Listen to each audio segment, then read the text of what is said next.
بسم الله الرحمن الرحيم ألف لام را كتاب أنزلناه إليك لتخرج الناس من الظلمات إلى النور بإذن ربهم إلى صراط العزيز الحميد الله الذي له ما في السماوات وما في الأرض وويل للكافرين من عذاب شديد الذين يستحبون الحياة الدنيا على الآخرة ويصدون عن سبيل الله ويبغونها عوجا أولئك في ضلال بعيد وما أرسلنا من رسول إلا بلسان قومه ليبين لهم فيضل الله من يشاء ويهدي من يشاء وهو العزيز الحكيم ولقد أرسلنا موسى بآياتنا أن أخرج قومك من الظلمات إلى النور وذكرهم بأيام الله إن في ذلك لآيات لكل صبار شكور وإذ قال موسى لقومه اذكروا نعمة الله عليكم إذ أنجاكم من آل فرعون يسومونكم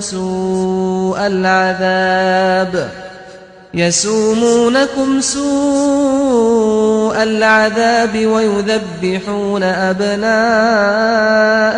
ويستحيون نساءكم وفي ذلكم بلاء من ربكم عظيم وإذ تأذن ربكم لئن شكرتم لأزيدنكم ولئن كفرتم إن عذابي لشديد وقال موسى إن تكفروا أنتم ومن في الأرض جميعا فإن الله لغني حميد ألم يأتكم نبأ الذين من قبلكم قوم نوح وعاد وثمود والذين من بعدهم لا يعلمهم إلا الله جاءتهم رسلهم بالبينات فردوا أيديهم في أفواههم وقالوا إنا كفرنا بما أرسلتم به وإنا لفي شك مما تدعوننا إليه مريب قالت رسلهم أفي الله شك فاطر السماوات والأرض يدعوكم ليغفر لكم من ذنوبكم ويؤخركم إلى أجل مسمى قالوا إن أنتم إلا بشر مثلنا تريدون أن تصدونا عما كان يعبد آباؤنا فأتونا بسلطان مبين قالت لهم رسلهم إن نحن إلا بشر مثلكم ولكن الله يمن على من يشاء من عباده وما كان لنا أن تكن بسلطان إلا بإذن الله وعلى الله فليتوكل المؤمنون وما لنا ألا نتوكل على الله وقد هدانا سبلنا ولنصبرن على ما آذيتمونا وعلى الله فليتوكل المتوكلون وقال الذين كفروا لرسلهم لنخرجنكم من أرضنا أو لتعودن في ملتنا فأوحى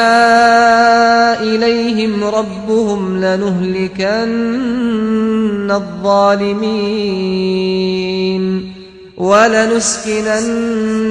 الأرض من بعدهم ذلك لمن خاف مقامي وخاف وعيد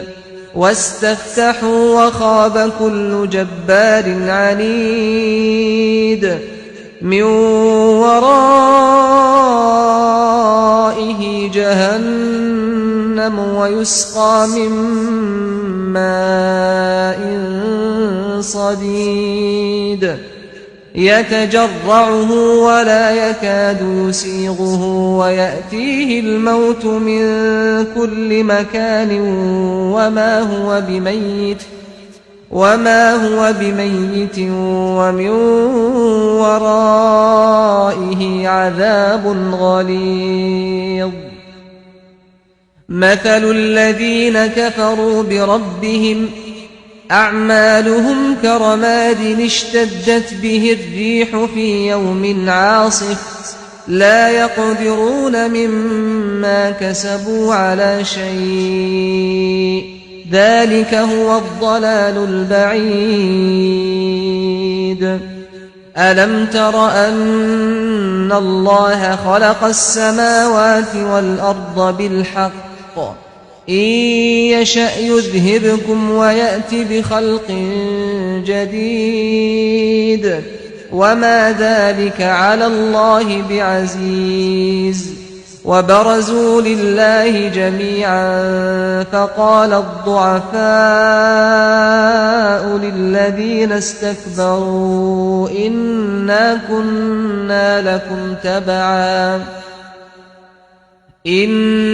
كنا لكم تبعا فهل أنتم مغنون عنا من عذاب الله من شيء قالوا لو هدانا الله لهديناكم سواء علينا أجزعنا أم صبرنا ما لنا من محيص وقال الشيطان لما قضي الأمر إن الله وعدكم وعد الحق ووعدتكم فأخلفتكم وما كان لي عليكم من سلطان إلا أن دعوتكم فاستجبتم لي فلا تلوموني ولوموا أنفسكم ما أنا بمصرخكم وما أنتم بمصرخي إني كفرت بما أشركتمون من قبل إن الظالمين لهم عذاب أليم وأدخل الذين آمنوا وعملوا الصالحات جنات تجري من تحتها الأنهار خالدين فيها بإذن ربهم تحيتهم فيها سلام ألم تر كيف ضرب الله مثلا كلمة طيبة كشجرة طيبة أصلها ثابت وفرعها في السماء تؤتي أكلها كل حين بإذن ربها ويضرب الله الأمثال للناس لعلهم يتذكرون ومثل كلمة خبيثة كشجرة خبيثة اجتثت من فوق الأرض ما لها من قرار يثبت الله الذين آمنوا بالقول الثابت في الحياة الدنيا وفي الآخرة ويضل الله الظالمين ويفعل الله ما يشاء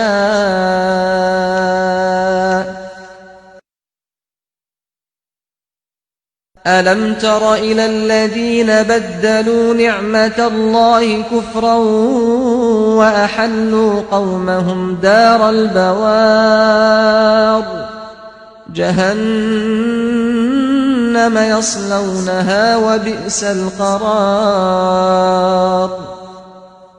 وجعلوا لله أندادا ليضلوا عن سبيله قل تمتعوا فإن مصيركم إلى النار قل لعبادي الذين آمنوا يقيموا الصلاة وينفقوا مما رزقناهم سرا وعلانية من قبل أن يأتي يوم لا بيع فيه ولا خلال الله الذي خلق السماوات والأرض وأنزل من السماء ماء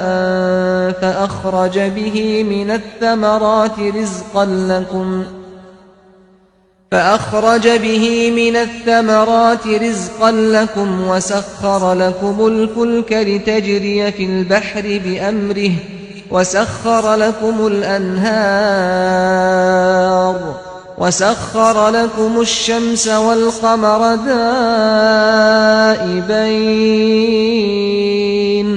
وسخر لكم الليل والنهار وآتاكم من كل ما سألتموه وإن تعدوا نعمة الله لا تحصوها إن الإنسان لظلوم كفار وإذ قال إبراهيم رب اجعل هذا البلد آمنا واجنبني وبني أن نعبد الأصنام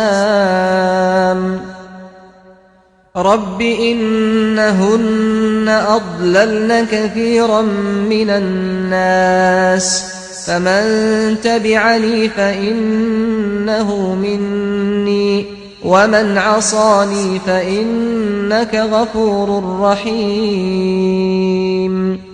ربنا إني أسكنت من ذريتي بواد غير ذي زرع عند بيتك المحرم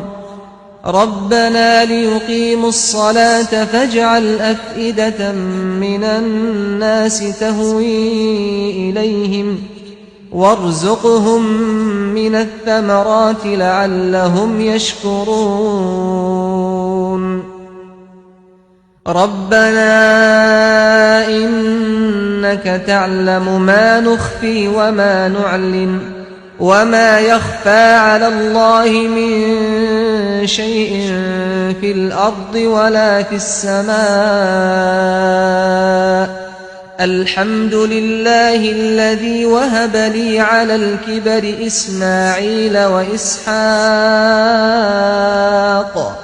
إن ربي لسميع الدعاء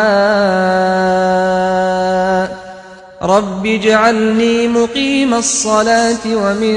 ذريتي ربنا وتقبل دعاء ربنا اغفر لي ولوالدي وللمؤمنين يوم يقوم الحساب ولا تحسبن الله غافلا عما يعمل الظالمون إنما يؤخرهم ليوم تشخص فيه الأبصار مهطعين مقنعي رؤوسهم لا يرتد إليهم طرفهم وأفئدتهم هواء وأنذر الناس يوم يأتيهم العذاب فيقول الذين ظلموا ربنا أخرنا إلى أجل قريب نجب دعوتك ونتبع الرسل أولم تكونوا أقسمتم من قبل ما لكم من زوال وسكنتم في مساكن الذين ظلموا أنفسهم وتبين لكم كيف فعلنا بهم وضربنا لكم الأمثال وقد مكروا مكرهم وعند الله مكرهم وإن كان مكرهم لتزول منه الجبال فلا تحسبن الله مخلف وعده رسله إن الله عزيز ذو انتقام يوم تبدل الأرض غير الأرض والسماوات وبرزوا لله الواحد القهار وترى المجرمين يومئذ مقرنين في الأصفاد سرابيلهم من قطران وتغشى وجوههم النار ليجزي الله كل نفس ما كسبت إن الله سريع الحساب هذا بلاغ للناس ولينذروا به وليعلموا أنما هو إله واحد وليذكر أولو الألباب